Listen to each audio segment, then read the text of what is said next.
But first, Jim has a confession, which is that he has a Mustang. I do not have a Mustang. All right. If you caught a bonus of the podcast maybe a week or two ago, you maybe have the inside scoop on this. Yeah, yeah. Yo, bro, if you're on the pod, you saw the extra. I'm just trying to get a plug in there. It's not a Mustang. It's a 70s Toyota Celica, but it does have what is called or considered the old like Eleanor kit, so it does make it look like a little Eleanor Mustang. So I get what you're saying. So it's a Mustang. No, it's not a Mustang. It's a Toyota Celica from the 70s, man. It's a first generation Celica. It's a pretty sick car, actually. This is Celica like Fox body Mustang in Italian or something? Yeah. Green cell. Maybe what Japanese. We call it. Yeah. No, it's a four banger of danger. Slower than tar, super fun to drive, extra analog, roll up windows.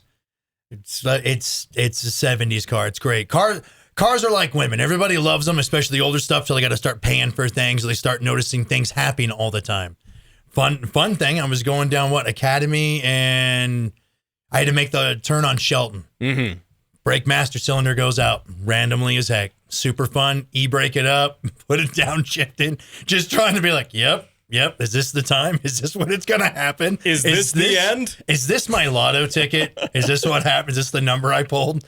And you're like, oh, and it's all, and you're like, oh, it did stop. That's nice. Oh, okay. It did stop. That's nice. Okay. 70s e-brakes are not like 80s or 90s e-brakes by any means. They are you're wrenching it up and you're like, yep, brake pumping, downshifting, pulling e-braking and going, I don't know what's going to happen.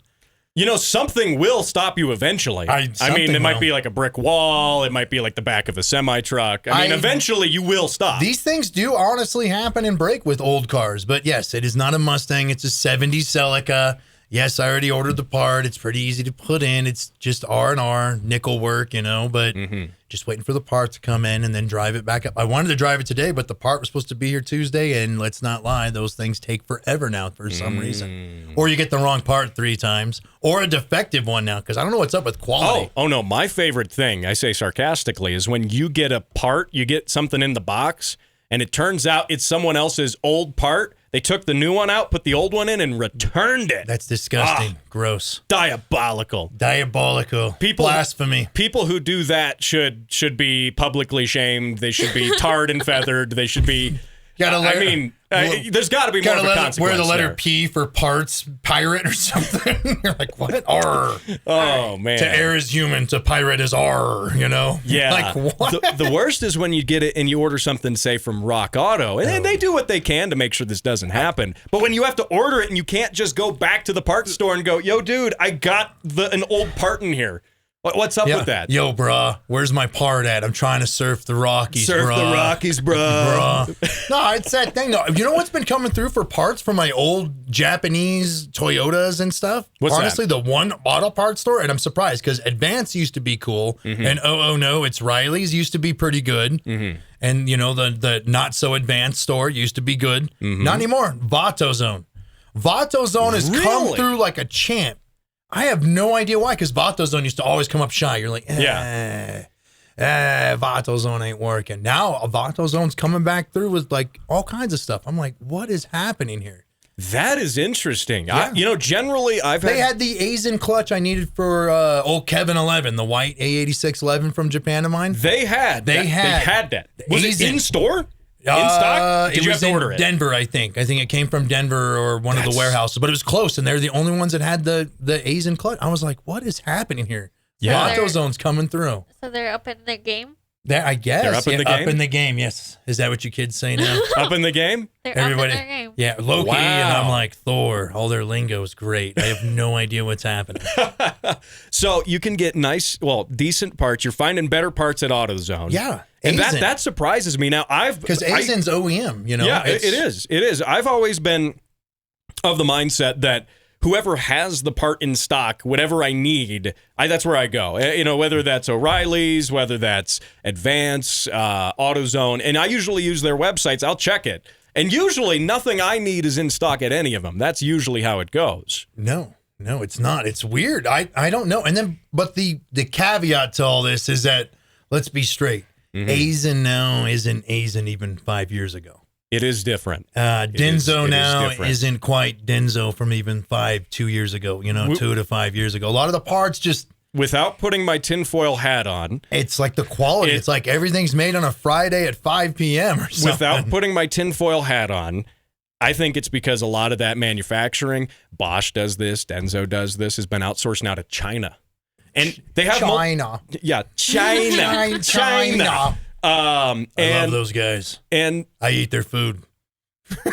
Hey, sesame chicken's not really Chinese food though. That's like the chimichanga. I like the noodles, and that's not lie. It's not real Chinese food. It's like how chimichangas aren't really Mexican food. No, not at all. What? I thought they were.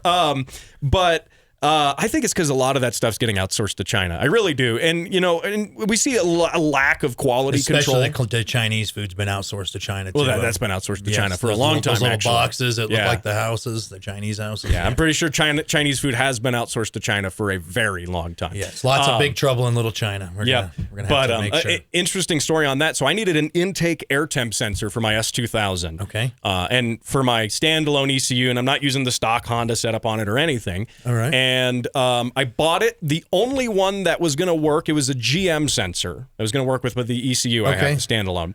And I go on Amazon and out of stock. Oh, this one's in stock. Prime shipping. Boom. Buy it. Slap it in the car. I drive the car around for about 10 minutes. And then what happens is the intake air temp sensor reading disappears. And I'm like, what? Oh. And so I start messing with it. I'm checking stuff. Finally, I get out a multimeter and I'm checking continuity across the terminals on the sensor. Okay. Nothing. The actual sensor itself, the probe, you ever take one of these out? It's got like a little cage and a probe in it. Yeah. That failed and went straight into the motor. I was going to say, did it drop out? Straight into the motor. And the K24, it ate it. It was fine. And it does Cookie Monster it. Nom, nom, nom, nom, nom, nom, nom, nom, nom. And you're like, well, at least it didn't break anything. Well, and if you don't you're know, part of the oil now, huh? My heart sank when I saw that, though, because the history with that car, previously, one of the times I've blown up the F20 in that car was when a spark plug electrode snapped off and bounced around at 9,000 RPM. Oh, nice. And so I thought, oh my God, it's the same thing again. It's going to be the same. Just slamming around in there. And I was up. paranoid enough. Call me paranoid, but it happened once. I pulled apart. I didn't pull the motor apart, but I pulled enough apart that I could do a leak down test. Okay. Because I thought, well, maybe it went in and like damaged a valve seat and it would fail a leak down. No, it was fine. The K24 just ate it. Totally ate it. Just Cookie Monster. But I do think the Chinese sabotaged my K24. That's what I think. So what you're saying is go ahead and super glue those little probes in before you put them in the check. Or in this case, what I did is tap them. I had a better solution. I just I put it upstream of the air filter. Okay, So there you go. So I bought another.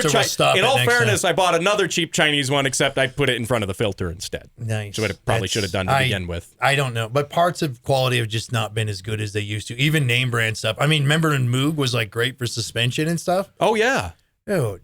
Ball joints, tie rods, all that stuff. It would just used to be on point, and then now you get them, and you're like, yeah, man, this thing only lasted me a couple hundred miles, and all of a sudden it was just loosey-goosey and sloppy-woppy, man. Yeah. And you're like, how did that ball joint go to crap? It's a Moog, you know what I mean? Right.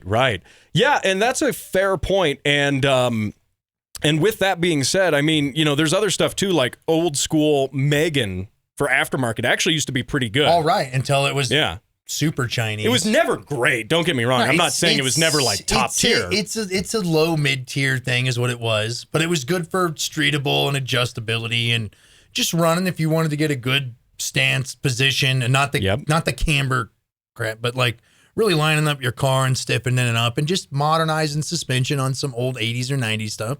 It was all right. Yeah, absolutely. I guess kind of the way to do it is like if it's blue Megan, it's Chinese Megan. It is. And on that old 86 shell that I sold you, there was some older Megan on that, if I remember. Pink or purple, I believe. I think it was red at one point, and it got faded in the sun. Yeah, it's the red stuff. That's what happened. When Megan was red and turned to pink, it was okay-ish. That car just keeps giving back. Yeah. I mean, you sold it now, but I took the parts I needed off of it, sold it to you. You took the parts you needed off of it. Now another guy bought it. Yeah, he's going to take the parts he needs off of it. Most of that suspension's all going to go on the old green Celly, so it's going to modernize it a bit, which will make it a nicer ride in old potholes, weird speed bump, and then if you ever get into those, you ever seen the potholes that are so bad they got the little lump after? Oh man, I call those speed holes now. Well, we get those on. I don't know what to call them, so I gave them their own term. You get them on I-25, oh my gosh, where you know where it goes. You know where it goes from asphalt to cement. The cement will be fine, but the asphalt will start to bunch up and curl up at those seams. It does a hole, and it makes its own speed bump. So those are speed holes, just so everybody knows. That's what I call them. I have no idea. We made our own term for them. Those are what speed holes are. Speed holes, destroyer of wheels. Down, up, clunk. And you're like, possibly oil pans and subframes and everything. You know, though, on that note, I have to say, did you drive here to the studio? We're right here off of Woodman and I-25. Did you drive here on Woodman this way? Which way? From the highway? Or from Academy. I came from Academy. From Academy, yeah. Yeah, terrible. It's terrible, but they started paving it. They actually started paving, and it's real pavement. Remember when the potholes over there were like, it's like asphalt and the pothole was down to concrete? Yeah. And you're all, what is this? Well, and then when the chip seal failed and it basically just turned into a gravel road. Yeah. Yeah. It's great. And then you look like you're a drunk driver dodging all the crap. Yeah. Yeah. No, it's, I do commend them on that, and somehow they're actually paving it. It's real asphalt. I'd like to see more of asphalt. that. I would like to see more of that. It's not Chinese asphalt. It's real asphalt. Well, because last time they just basically put some tar down and then laid some gravel on it and said, yeah, that's good for 10 years. That weird chip seal. We're going to a break here. Stick with us. You're listening to the Automotive ADHD Show. We'll be right back.